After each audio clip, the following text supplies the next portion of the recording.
The problem with a lot of foreign movies is that they either have zero tension and everything is flat, or they have some buildup and then everything just falls flat anyway, and you're just waiting for something to happen. And the other thing that I've noticed about a lot of foreign films is that they will try to cram in as many characters as possible. And what that does is it just waters down the story. You don't really have enough time to familiarize yourself with so many characters. And everything just becomes quite a disappointment in my experience with a lot of foreign movies. There's a reason why in Saving Private Ryan, you're just seeing this pretty much the same characters throughout most of the movie. It's because Steven Spielberg, being a proficient director, wants you to be familiar with the characters. That way, when bad things happen, you are more fixated on the story. One thing I noticed about a lot of Chinese movies is that they're always just cramming in new characters, and then when there's a buildup of some kind of tension, and then when the bad thing happens or when the really dramatic thing happens, you have people flying 20 feet up in the air, doing backflips and doing roundhouse kicks in the middle of a battlefield, spinning hook kicks, spinning heel kicks, blah, blah, blah, blah, blah. That's bullshit. Come on. And it's just so disappointing. It's so disappointing, guys. Oh, Asian horror films are so great. No, they're not. Asian horror films are very overrated in my experience with them. Very overrated films. Oh, they're so scary. No, they're not. No, they're not. There was one film that came out a couple of years ago. It was a Korean movie about a crazy house or something, and it's a haunted crazy house, and it's just, there's a couple scenes in there that are a little bit scary, kind of spooky, but that's it. Everything else is meh. Everything else is meh. What is your favorite historical movie? My favorite film of all time is also an historical film. It's called Braveheart. I think Braveheart was the greatest movie ever made. I will argue about this. I will die on this hill. Braveheart is the greatest movie ever made. I think there may be some sort of a debate between Braveheart and Gladiator. They're two different types of films. One is based in... you'll DM me. Okay. One is based in the Middle Ages, and one is based in the ancient Roman Empire. I understand that. But I think that if I had a choice between Gladiator and Braveheart, I'm going to choose Braveheart. I think Braveheart is such a beautiful movie. It's all very relative to one's taste. I understand that. So just speaking for my own self, I think Braveheart is the greatest film ever made. I think Mel Gibson is extremely underrated, criminally underrated. I think Mel Gibson is an amazing director. He did 3 movies or 4 films, I think. But he made 3 masterpieces: Passion of the Christ, Braveheart, and Apocalypto. All 3 of those films are masterpieces. You have to think about Braveheart when thinking about it. Braveheart is the greatest film ever made. There is nothing like Braveheart. I don't care what anyone tells me. Braveheart it's a tear-jerking movie, and it's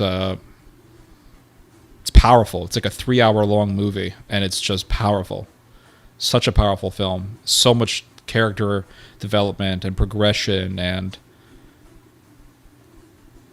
there's nothing like it. There is nothing like Braveheart. Nothing. Nothing like Braveheart. There's no film that has had a greater impact on me than the movie Braveheart. That film will forever be in my soul to the day I die. It's just a work of art. It's not just a film for me. It's a work of art. Trilogy, Lord of the Rings or Star Wars? I'm definitely going to go with Lord of the Rings over Star Wars. I think Star Wars is too much of a sci-fi thing. I don't really like aliens. I'm not too crazy about looking at aliens or gross-looking creatures. I don't find anything interesting about Star Wars. I do find The Lord of the Rings to be visually speaking, a beautifully done movie. I love the music in Star Wars. I think the battle scenes are quite good, although nothing beats the griminess of the battle scenes in Braveheart, especially the first battle where you have the Battle of Stirling Bridge, or the little battle that takes place before that where William Wallace kills all those Englishmen after they murder his wife. And he just grabs a piece of wood and Lord of the Rings, they have arrows and swords, and Braveheart, William Wallace is grabbing a piece of wood and just shoving it inside of some dude's throat. It's crazy. The Patriot was a very good movie. Yeah, I've seen The Patriot a number of times. Very good movie, but not like Braveheart. Braveheart is just... I could talk for hours about that movie. Buenos tardes, Andres Lopez. Apocalypto was a great movie showing the brutality. Apocalypto is a very good movie. Insane Irish. It's just a masterpiece. Schindler's List was a great film, don't get me wrong. But just nothing, in my personal opinion, nothing beats Braveheart. Nothing. The music of Braveheart is absolutely gorgeous. The scenery, that grim 1990s tint, nothing beats Braveheart. When I was a kid, Willow was great, which is part of the Lord of the Rings series. I'd like to see a guy that I've never heard of that. Willow. Braveheart. I mean, the character development of Robert the Bruce. There's nothing like it. Just that character development of Robert the Bruce is so damn good. He goes from being this optimistic son of a wealthy lord to being a man who is just riddled with guilt. And he doesn't allow the guilt to completely cripple him. But what the guilt does is it pushes him to be a better person. And it's just done. The acting in Braveheart. And the guy they got to play Robert the Bruce, holy shit.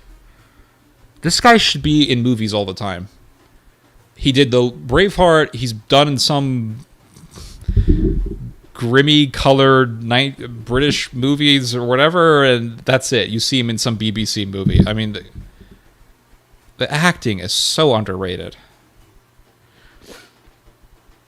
My youngest is named Elora from Willow. Oh, awesome. How about The Last Mohican? I actually never saw The Last Mohican. Never saw it. Heard it was good, though. Have you seen The Last King of Scotland? I did not. Is it good? Nothing beats Braveheart. That battle scene in Battle of Stirling Bridge. It's not... Oh, Last King of Scotland. Yeah. The African... the African dictator. Yeah, I wasn't too crazy about it. A little bit too weird for me. It was... what was his name? Idi Amin. Yeah, it's based on Idi Amin, who was a brutal, vicious murderer. Indiana Jones in The Last Crusade, beautiful portrayed ending shot with Indy and company riding on. Oh, it's a wonderful film. Yeah, all the Indiana Jones films, the first three are great. Everything else is garbage. Dances with Wolves, no, kind of boring. I'm not gonna lie. Jones, The Last Crusade was really great. Oh, it's all of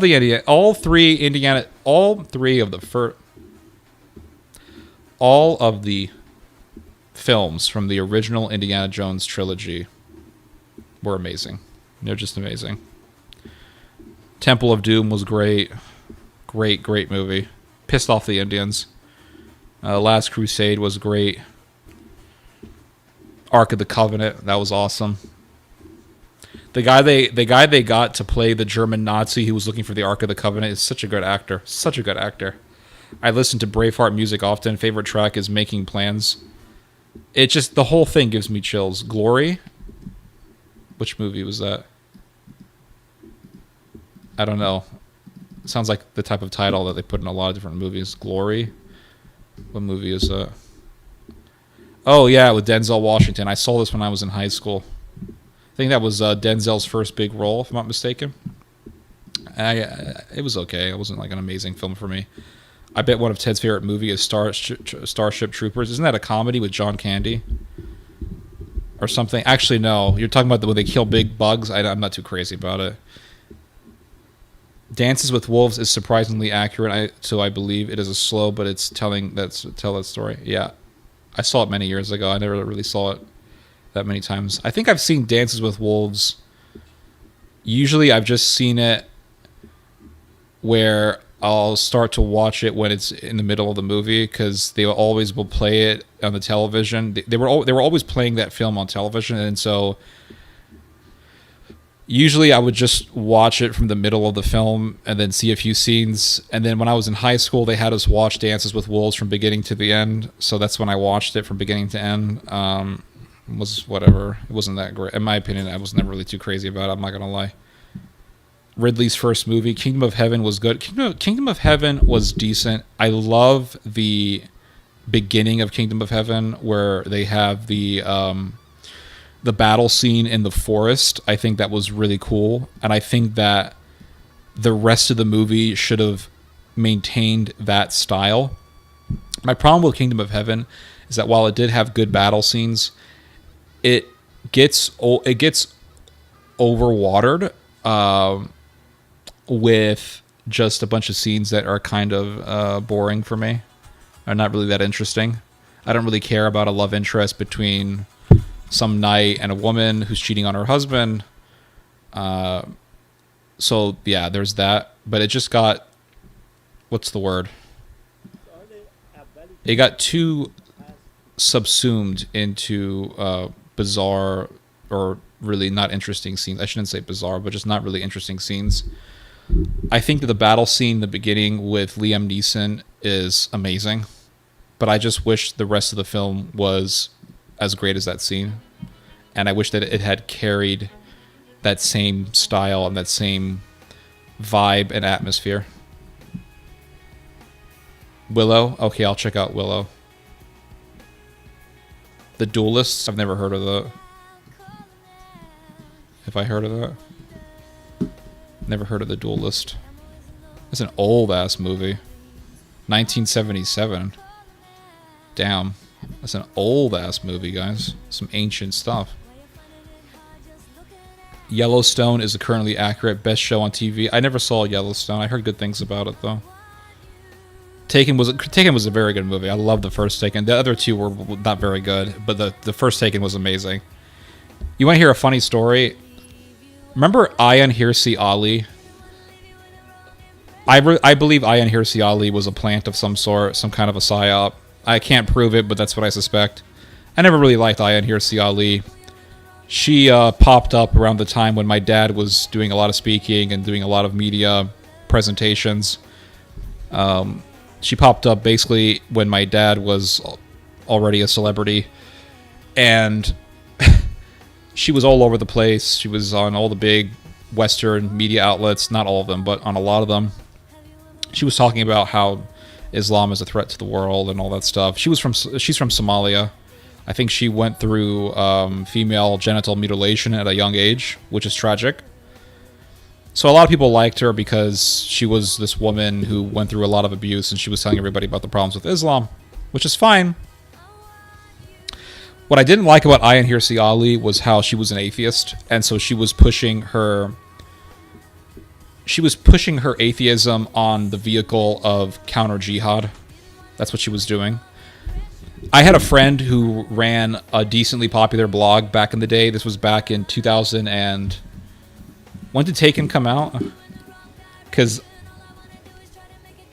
When did the first Taken movie come out? It was like 2008? 2009? Was it 09? 2008. So ancient times. So I had a friend who had a decently popular blog.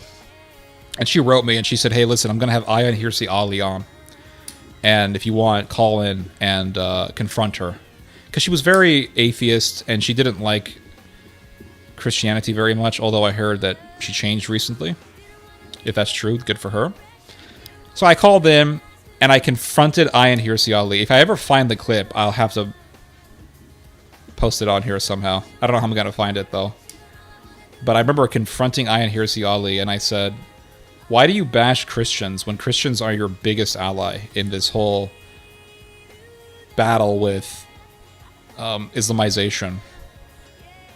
And she just said, well, I don't really like sexism or whatever or something like that. It was a fun little call that I did. But I remember confronting Ayaan Hirsi Ali and I felt so proud of myself.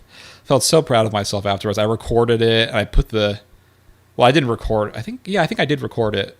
And I remember posting it up on YouTube, and I felt so proud of myself. And after that little confrontation, I actually went to the theater and I watched Taken. So it was a doubly wonderful day. I confronted Ayaan Hirsi Ali, felt like a badass, and then I went to the theater and watched Taken. Felt amazing. But the first Taken was very good. I think Taken is a movie that should just stop after it's done. There shouldn't be sequels to that movie. That's not a film that needs a sequel. It just shouldn't be done, because your daughter gets kidnapped. You save daughter. Done. No more. You can't do a film. You can do it, but it looks ridiculous. You can't do a film without looking ridiculous about a girl being kidnapped and then do a second film about the same girl being kidnapped again. Your daughter gets kidnapped. You save her. You're going to lock her up in the house. You ain't going to let her go anywhere, because we ain't going to let that shit happen again. Taken 1 was great, because one of the reasons why it was so great was because it took the choreography of the Bourne films and made it better. It built on that style of choreography, and it was really well executed. The story was excellent. It was simple, but it was interesting, to put it for lack of better words, because when it comes to kidnapping films, you never saw a film that had the villains be Albanian. That had never been done before. It's always Russian or some kind of weirdos in America who do the kidnapping. But in this film, they had Albanian gangsters in France. Paris is a beautiful city, has a really nice metropolitan zone. Visually, it's a nice city to look at. So that really played a role in the film being great. And just the story of this well-trained boomer who can kick ass going out to save his daughter. And that scene I love the scene when he finds that French agent and he says, "I'll burn the whole damn Eiffel Tower if I have to." That's just a wonderful, wonderful scene. Then he goes to the guy's house. I love this scene when there's a French agent in the movie who's corrupt. He's corrupt. He knows that these Albanians are kidnapping people for sex trafficking. And he doesn't do anything about it, even though it's his job to do so, because he's getting a check of the money. He's getting a chunk of the money from these Albanian gangsters, and he doesn't care. So Liam Neeson says, "I'm gonna put the fear of God in this man." So Liam Neeson goes to this dude's house. This guy walks into his house to see Liam Neeson sitting at the dinner table. His wife is cooking a meal, and his wife has no clue what's happening. And his wife is like, "Oh, honey, sit down. Your friend came over to come see us." And Liam Neeson's there saying, "Oh, yes, let's have a very good dinner." And Liam Neeson is there to interrogate. He is there to do violence. And Liam Neeson pulls out a pistol, and he shoots at the guy's wife, not to kill her, but just to graze her skin with a bullet. She drops to the floor, and he says, that was only a skin graze. He says, "If you don't help me, I'm putting a bullet in her head." I mean, the way that scene was done was so well executed. Such a well executed scene. Husband knows exactly why Liam is there. Liam knows why he's there. The only one who's clueless is the wife, and she's acting like everything is great. Old friends coming together because they have a history. They're both agents, so they had a history together. Because when Liam first gets into France, one of the first person that he talks to is this French agent, because he's a former agent. He has connections. He knew people in France. He knew this agent. And he goes and he finds out where the dude lives, and he's like, "Oh, we're just going to have dinner together just like old times. We're friends."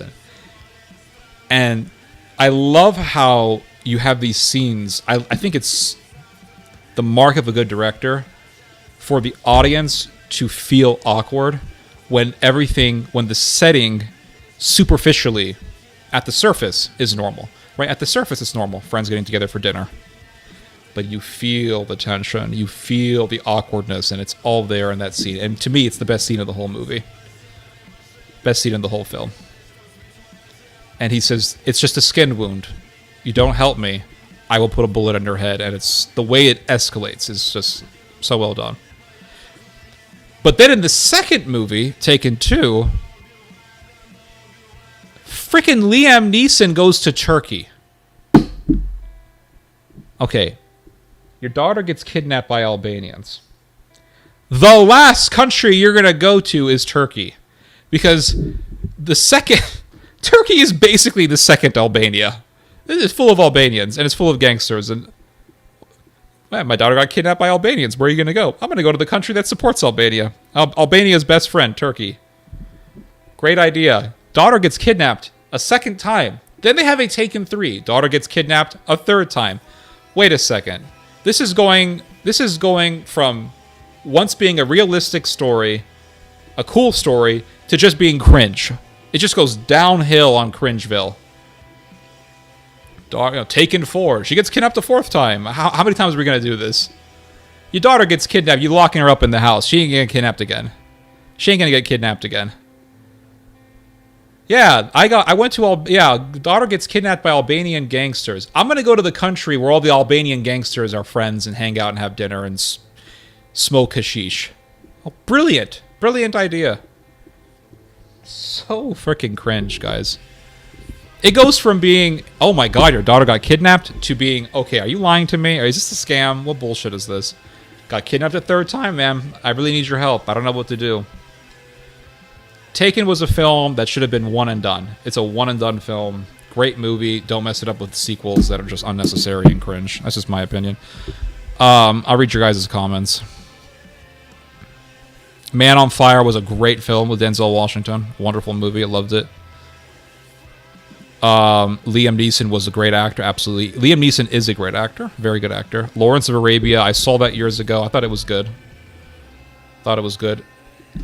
Indiana's ancient too. Very ancient. Troy was I'm sorry guys. Troy was a terrible movie. I'm sorry if you like that movie, but Troy was a terrible film.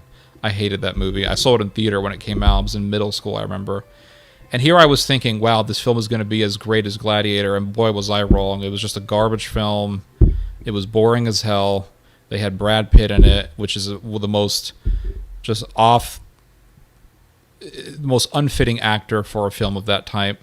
You know, Brad Pitt, you put him in a movie if you want him to be a criminal or something, but to put him in Troy and get this, super good-looking people everywhere, and everyone looks like a model, and it's just too much for me. I don't like it. Troy was a very boring movie. I did not like that film at all. I have nothing good to say about it. The Prince of Egypt was an amazing film. Great animated movie. Amazing soundtrack, I agree. Out of Time. Yeah, Denzel did a very good job in Man on Fire. Wasn't she the anti-Islamic girl? Yep. She's from Somalia, but she moved to the Netherlands at a young age. The Fifth Element. I saw The Fifth Element. I'm not too crazy about big sci-fi films. The only sci-fi film that I've watched that I really liked was The Matrix. I did like the film where... I forgot the name of the movie. What's it called? I liked Bird Box. Bird Box was a great movie. I think it was very underrated. A lot of people hated it. I don't know why. I think it was a great movie. You had... What was the film that came around the same time as Bird Box? Movie where aliens, they can hear everything. They're blind, but they can hear... A Quiet Place. I think A Quiet Place was good. I believe that A Quiet Place 2 was better than the first one. That's my opinion.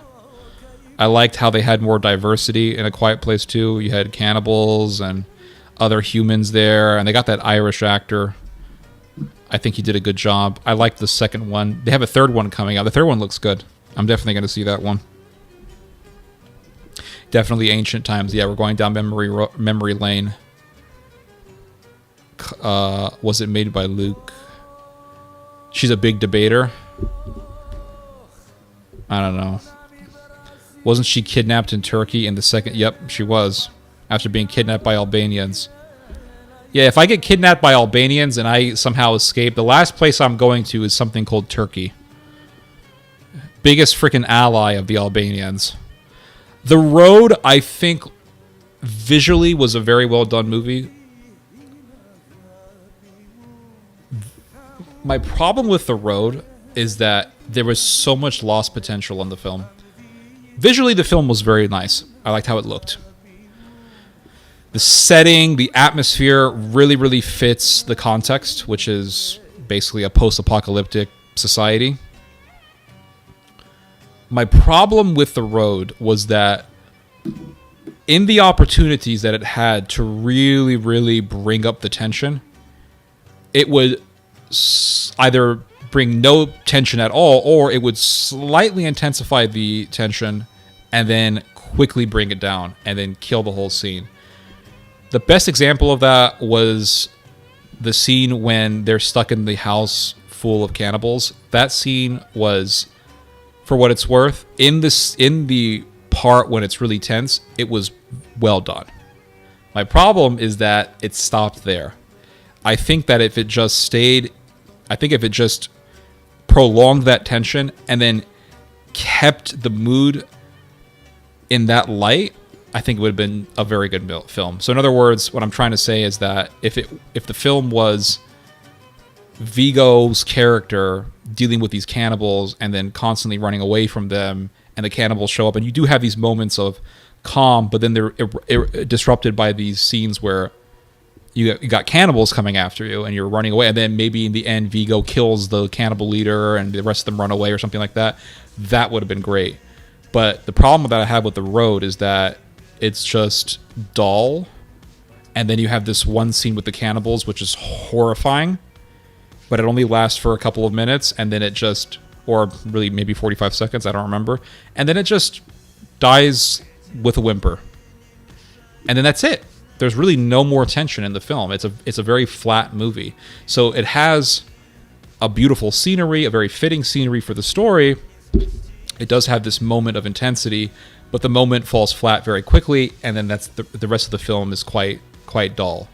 And that's my problem with The Road. I think if they really stuck with that theme of Viggo's character running away from these cannibals want to eat them, and then he has like 2 bullets in his revolver, and then he shoots and kills one of them, that would have been awesome.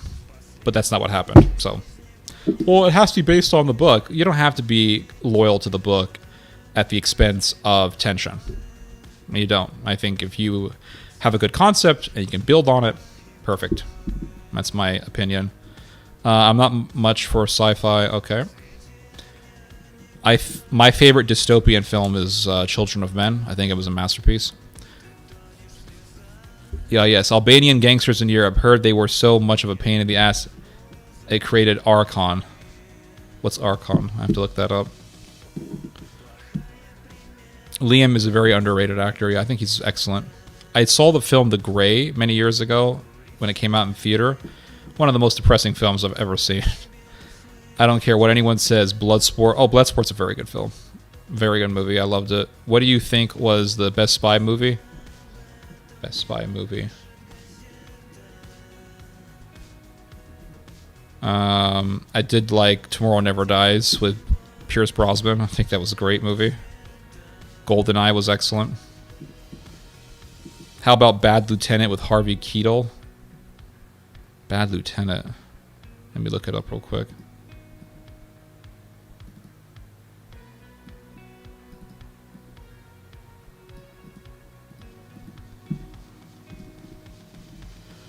Bad Lieutenant.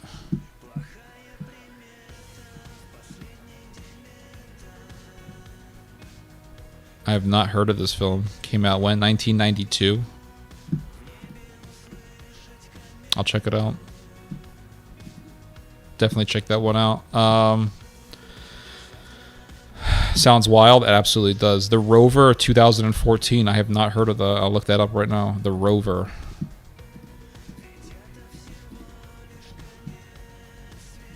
Is this with who? Do you know it was a really depressing film? Road to Perdition with Tom Hanks. Very depressing film. I remember renting or buying that film from Blockbuster back in the day and watching it and feeling so incredibly empty after watching it. Australian Outback. Never heard of this. Rover. Oh, Guy Pearce. He's a very good actor. I think Guy Pearce is a very underrated actor. War of Arrows, Korean masterpiece in style of apocalypto. Really? Oh, a really good Asian war film is, oh man, what's it called? The Admiral. Have you guys ever seen that film, The Admiral? It's about this ancient war between Korea and Japan. It's such a good movie. So well done. War of Arrows. Okay, check this out. War of Arrows. War of Arrows.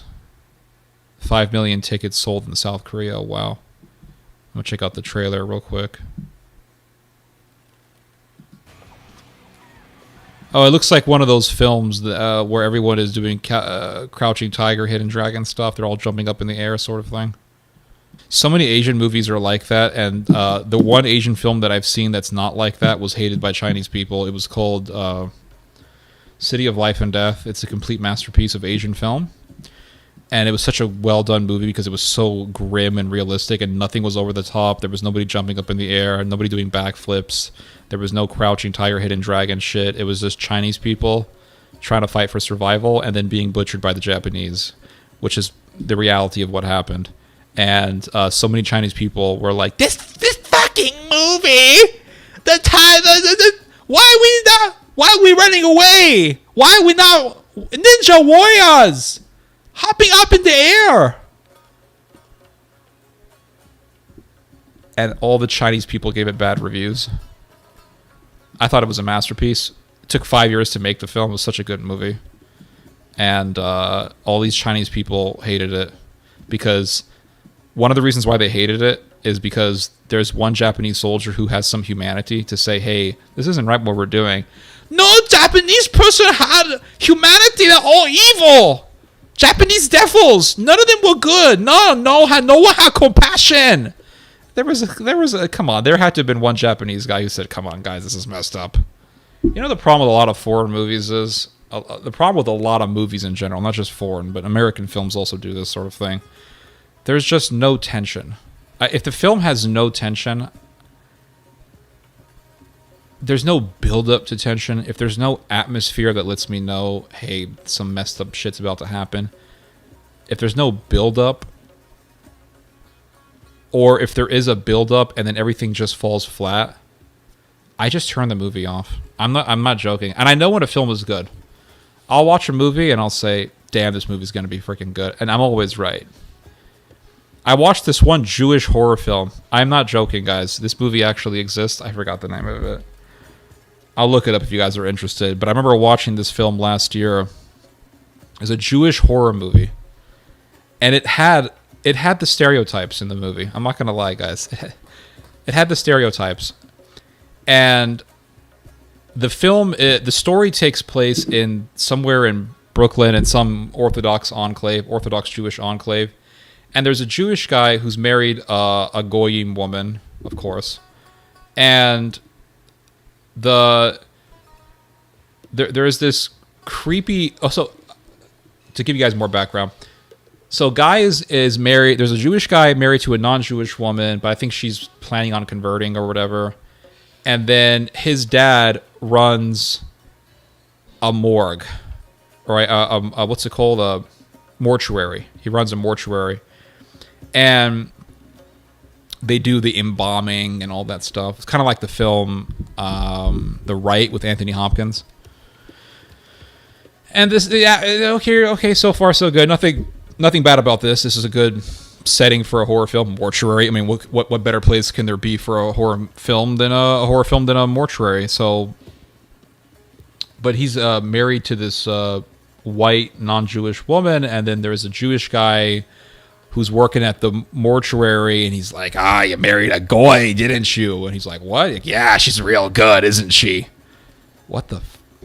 So anyway, yeah, that sort of thing is in the movie.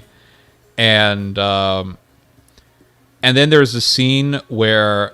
There's all these scenes where you have something building up, right? There's tension building up, and then there's the big spooky scene, and it was done in such a dull...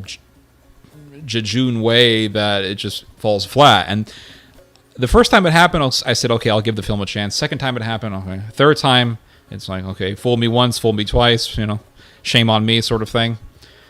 And then it happens a fourth time. And in the third or fourth time, the woman, the Goyim woman who's married to this Jewish guy, she hears a weird noise as she's laying in bed, and then she gets up, and an old Jewish guy runs at her, and she, and then he disappears. And I'm turning it off. I turned it off. I said, this can't be it. There's nothing scary about this film.